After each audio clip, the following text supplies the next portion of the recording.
It's been 30 days since Hillary Clinton announced she was running for president, and since then she hasn't answered many questions from reporters. Now some are criticizing her dodging the media. Bernie Sanders has had 31 encounters with reporters since he announced, and Hillary Clinton has had 0. And that, I think, is not sustainable. Hillary Clinton has taken exactly 7 on-the-record questions since April 12th. I have actually answered over 200 on-the-record questions since Monday of this week. There have only been 8 that Hillary Clinton has fielded so far in 1 month as a candidate. I've been there for many of them, and she didn't even really answer the ones that were thrown at her. On top of her problems with the press, people who think they like her and know her aren't even really sure what she stands for. Here's a video of Clinton supporters shocked to learn about her record. Do you support Hillary Clinton for president? I do. You do? Go Hillary! Go Hillary! As senator, Hillary Clinton paid women 72 cents for each dollar that she paid men. Really? Wait, she really did that? Yeah. Whoa. If she's for equal pay, then why did she do that? That's terrible. What does that say about Hillary Clinton? Not really sure. Makes her hypocritical, and that makes me less likely to vote for her. I mean, you know what I mean? Because it's like, why are you trying to fight for something but you're not doing it? That makes no sense. All right, Greg, let me ask you something. First of all, do you think that anybody in America is paying attention to the election enough to care that Hillary Clinton isn't answering questions from the media? Well, I think I admire the strategy. She's basically sleeping through the scandals. She's the first candidate to employ hibernation as a political strategy. She's like the Howard Hughes of presidential candidates. I want to check to see if she has Kleenex boxes for shoes. As for these kids not knowing what she stands for, to embrace lockstep, that requires ignorance. The great benefit of being a liberal, really, is that you don't have to abide by your own assumptions. You just have to force others to do so. But she is a victim of her own dishonesty. She rode in on this 77 cents on the dollar, which is a lie, because when you factor in when children appear, the pay gap then gets smaller and smaller as mothers seek greater flexibility in their jobs. So she had been using false data from the start. And so that I don't blame them for not knowing it, because everybody's fed this line of bull. Kimberly, let me ask you, do you think that Hillary's campaign, which is we know is going to be very sophisticated, and they're polling everything, that they just know it is better for her to sit and wait, not answer any questions, and hope that the storm just passes her by? Yeah, because I think they think silence is golden, right? She should maybe just be seen but not heard, kind of like me today. But it's a good strategy, because unfortunately every time she does try to address the press, she comes with kind of flip comments, doesn't come off as very warm.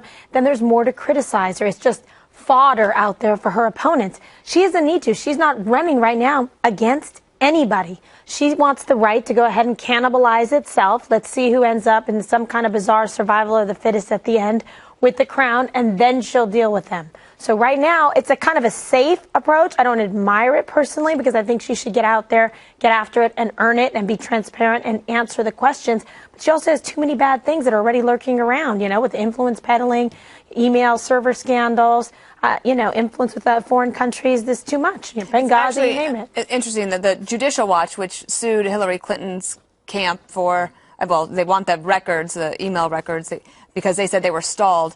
That case has now actually been given some new life, because a judge says he's going to reopen it. So maybe, Eric, her strategy of waiting isn't going to be the right one. I think this is brilliant strategy. She's sliding a little bit in some of the polls, but I'm sure her staff is so smart. They have their nose to every single poll that comes out. If they see a tick down among Democrats or substantially tick down among independents, she'll get back out there. But for now, she's mired in scandal, and it's not really affecting her. It's like another day at the Democrat office. So, Travelgate, Emailgate, influence peddling, maybe selling favors for donations. But if it starts to affect the numbers, then they're going to get out in front of it. In the meantime, that's like PR 101, right? If you have a scandal, get out of the news, right? Well, not necessarily. Usually you want to deal with it right away and get everything out. But I think if it drags on like this, it could hurt her. But to Kimberly's point, since she's not running against anybody right now, maybe it's fine. What about the press corps or the press? What do you hear in Washington, Juan? Are they frustrated with Hillary, or do they understand the game? No, people are frustrated, but I mean, the thing is, what Eric said's right. You know, the polls are very supportive of Hillary Clinton. In fact, her numbers are up since all of this broke, since the influence peddling and the quid pro quo. I mean, that's not true in all of those swing state polls. That No, we're talking overall. Overall polls show that, in fact, she has now higher numbers in terms of leadership than she had before. I think that the frustration on the part of the press is, look, Hillary Clinton is the gazilla right now on the political playing field for 2016. It would be great to get her to engage. There was a major book. We've discussed it at length here. And the book had some allegations. I would say no proof, but allegations. And Hillary Clinton just hasn't engaged. Has it any consequence for her, Dana? I don't think so. Why volunteer, though? Why volunteer any information when there's no pressure? She knows that the media capacity for exertion is very low. For a left-wing journalist, the idea of investigative reporting is quoting an email from Media Matters. It ends up in your box. That's your defense. The benefit of an establishment media that's saturated by the left is you don't have to answer the phone calls if the phone calls are never made. Yeah, but wait a second. It's the New York Times. It's the Wall Street Journal. I don't. That's why I think that they've gone after her. That's why I think that maybe there's a little more to this. But let's move on to another candidate. Jeb Bush had an interview last night with Megyn Kelly. It was exclusive to Fox News, and it ran last night. He talked about Common Core. A lot of people think this is an Achilles heel for him, and this is how he talked about it. The simple fact is we need higher standards. They need to be state-driven. The federal government should play no role in this, either in the creation of standards, content, or curriculum. That's what I believe. We've been dumbing things down, spending more money, focused on the economic interest of the adults, fighting over limited school choice. And the countries that are successful reward teachers, but they have high standards and they allow more options. How are you going to get right with the GOP base on this, since they feel so overwhelmingly against it? I'm going to tell people what I think, which is high standards are better than low standards. Greg, a couple weeks ago, I know that you spent almost an entire weekend doing this deep dive into Common Core. Yeah. Do you think that he can get over it, or is that going to not work? I think conservatives love standards. They don't like big government. That's where the conflict is. So if you can articulate the importance of standards, for example, if a student is moving from Texas to Arkansas, that he does not suffer because the standards are uniform, that makes sense. It's not about curriculum, it's about standards. Having said that, as Megyn said before, when you do read the math stuff, you're like, whoa, but maybe that's because math is harder now than it was when I was younger. I tried to do the math problems. I couldn't do them, but I'm stupid. But could you ever do them? That's my point. I can't do math. Yeah. Yeah, maybe if I had been taught that way. I would be better. There's more words with the math now or whatever. I don't know. I never could do it really well because it's either. the language I remember of in math. 4th grade when we started doing fractions, and it was like the first time I started being quiet. You never had this problem.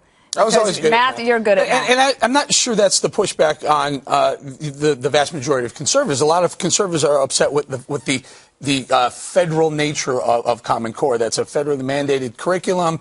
I know it's tied to different states, but they don't get the funding unless they jump on board with the Common Core. I'm just going crazy over here. But that is the pushback with Common Core. If there was, it was the Obama administration that tied funding to Common Core, right? But it's not that they didn't tie it. First of all, let me just say, need to understand. It was never, ever. Oh, go ahead. Jeb has been a proponent of Common Core. Sure. Okay, well, there lies some of the pushback. And so were 46 other governors. I was about to say, thank you, Dana. And of course, it doesn't have anything to do with whether you can do the problems. We're not taking calculus these days. We're not up on it. All you really need is like algebra. What you do to one side of the equation, you do to the other. That's all you need to know. Fair and balance. Yeah. That's what you do.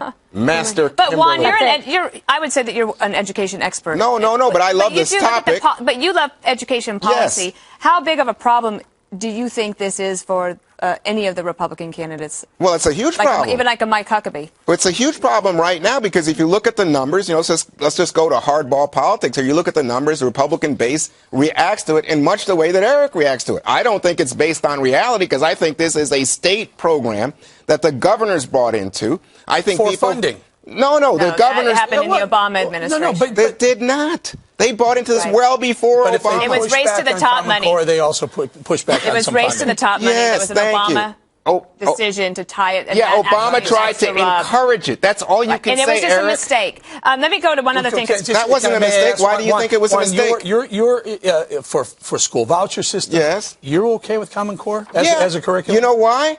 Because too often, Eric, what they did... Especially when, there are people in the black community saying it's not fair. Standardized testing and a curriculum for certain inner city schools doesn't apply the same way it would apply. I don't know what you're saying, buddy, but let me tell you something. When my kid competes with your kid, he better be able to do that math problem. He better be able to read. He better be able to write. And I wouldn't want, as his parent, anything less. Look, I'm just saying... As a curriculum. I think that Common Core and standards are necessary in this country. I think if your child's in the military and going from state to state, you don't want your kid to end up in a state where there are no standards. And besides that, you know what? We're not just competing with each other. We're competing with the Chinese and the Germans. And how's it working out? They're unbeatable. They have better scores. Right. Kimberly, you jump in here, KG. Yeah, I would like to. That's what I'm saying. What was the other subject we were going to discuss? You want to do one other? You want to do the other? Yeah, totally. Okay, because you're going to get that clean all for yourself. This is about foreign policy. Jeb Bush.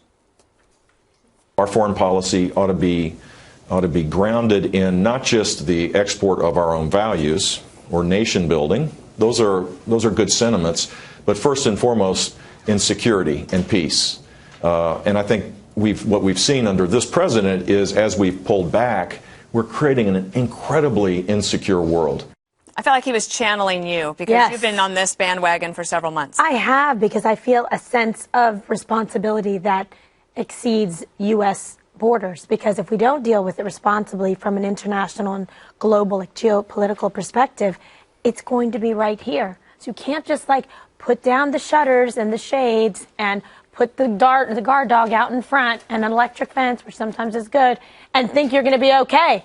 Because they're not going to give up. They are committed, and anybody in national security advisor will tell you they are focused, prepared, and patient to do whatever they can to destroy us and our way of life. So let's be broader in our thinking about what we can do, have innovative approaches, have partnerships with people in the Middle East and in Israel so that we can combat this. It's more of a global perspective. And are you suggesting, I think you are, that we do more than just have a military response? That would be good. I think we should, of course, but who wouldn't say that? Well, I hear lots of people. That's such a straw man. Oh, who no, says it's we not. should just have a military response? Oh, my gosh. Who on earth? Please name him. I would say at this table there are people who say, I'm kidding. Let's bomb now. No, seriously, one. Can you name one person who says I can, but do it. Let's no, because all it would do is start huge. You don't have anybody. Oh, that's not true, There's Dana. not anybody running for office who says we should only have a military response. Who cares if some Joe Blow on the street says it? Okay. But you're suggesting that a military response is the only solution? Right. No, I don't. I definitely don't. You think that someone actually has that? We can't leave a leadership vacuum, because look what happens. Someone like Iran steps in. Right. We're not going to be better off. I'm not for a leadership vacuum, but I am against the people who think that the only way the United States can respond is with a hard-core military response. Name anybody who says that. I'm not getting into it. All right. What, do you have them? Yes. You'll tell me afterwards? Whisper in my ear? Greg. Since we're talking about Hillary and we're talking about Jeb, I think it's important to point out that Hillary is riding on the assumption that her gender is going to win it for her, because people want to vote for the first woman. It's a big deal. And I think this is always going to be, in my mind, a mistake for the Republican Party, who saw this 6 years ago. They knew that Hillary was going to be the candidate, and they still didn't come up with a viable female candidate. Now we have a lineup of hair pieces that are very competent. But I'm sorry. No, but we have Carly Fiorina. She's very intelligent. And I think you got it backwards, though. Okay. I don't think that the Republican Party can mold somebody to be president and say, okay, we're going to have you be the president. And that actually has to come from the individual. You have to say, I have the moxie to do it. I felt like they did that with Obama. I think they found Obama and they made him the president. I think they did. I don't know. I think he built that campaign. I really do. It's hard to beat a first. True. That's why I want to be the first little person president. I know, but I actually think that Barack Obama started it off. Can I throw a quick thought in there on Jeb? Look, like Greg, I want to win. You want to go back to Jeb? Need to win. Well, we are on Jeb, right? Well, I don't know. He went to Hillary, but yes, finish it off with Jeb. Well, he said we were while we're on Jeb and Hillary. So on Jeb, I want to win too. I think it's important to win. I think for all of the reasons, the judgeships and whatnot, you need to win. One of the things that distinguishes Jeb from Marco Rubio, and I don't know why he doesn't do this, but he refuses to sign the no tax increase pledge. But he doesn't sign any pledges. Right, which is an easy way of saying I'm not going to sign the It's not an easy way. It's actually a principled way to say you're not going to sign any pledges. I think that's smart. But you could say I'm not going to sign pledges, but I'll sign a no tax increase pledge, which would put him back on an even playing field with Marco Rubio, who's already signed that pledge, and I think that would help him out greatly. But since he won't, like I said, I don't think Common Core is the one thing. When you run for office and you're asked to sign every pledge under the sun, it's better. That pledge. But it's I may not sign all the ones. I just like a principled approach to say I'm not signing any pledges. It's like not going to any baby shower. That's my policy. It's worked well for me. I like babies. I'm for paddling pledges. Yeah. And let me just say, though, I think that Jeb Bush, I think, stands apart from the Republican field where you have so many flip-floppers these days, including Rubio on immigration, right? But you don't think he's flip-flopping and stuff? I don't think Jeb is taking a hard, committed, double-down stand on immigration and Common Core, and I think it's admirable. All right. Juan gets the last word.